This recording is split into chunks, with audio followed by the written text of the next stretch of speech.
Ano ko sa kahapon si anak ni Putik na hindi na nagsasalita. Dami daw nakikita, sabi. Sino si Kenneth? Oo. Namutla ka na.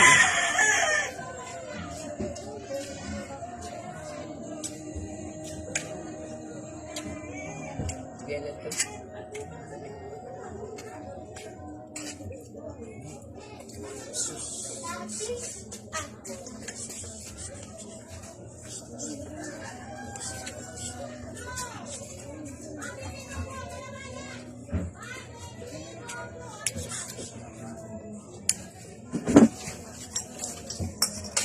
Tubig.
Napakabit si Tata uli, no?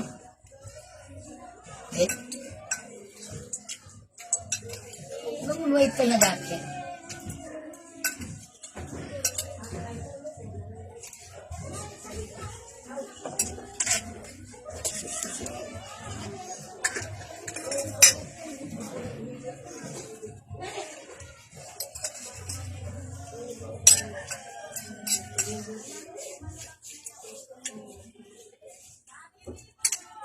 Yung pakiramdam pag tinatawas ka, gumaano siya. Parang may gumagalaw-galaw na ano. Parang gumagalaw-galaw. Parang maano ba? Habang tinatawas ka, hindi mo siya kumikirot.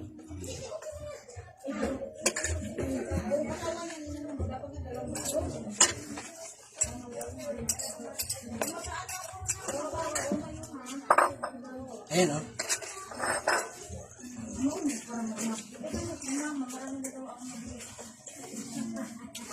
Kasama nilang sa bahay.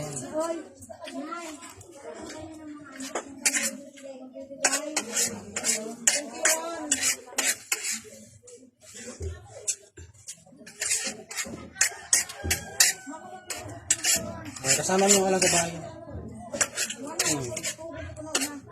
Yan pa rin yan eh. Puno. Puno yan. Kasama niyo yan. Kaya pag may sakit ka, hinahaluan nila yan.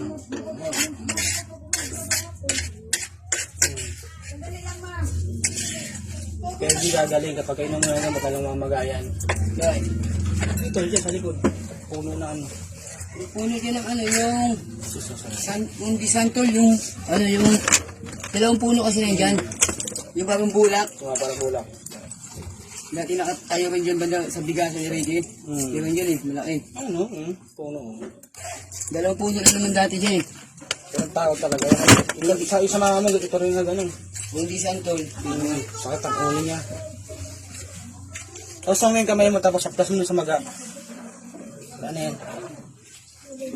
Isaw-saw mo yung kamay mo tapos i-aplas mo ba sa maga mo ba? Mukha mo.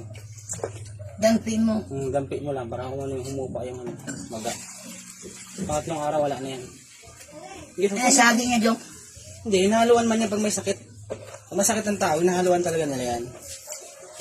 Kaya kahit anong inom mo ng gamot, hindi gagaling, lalo lang siyang lalala.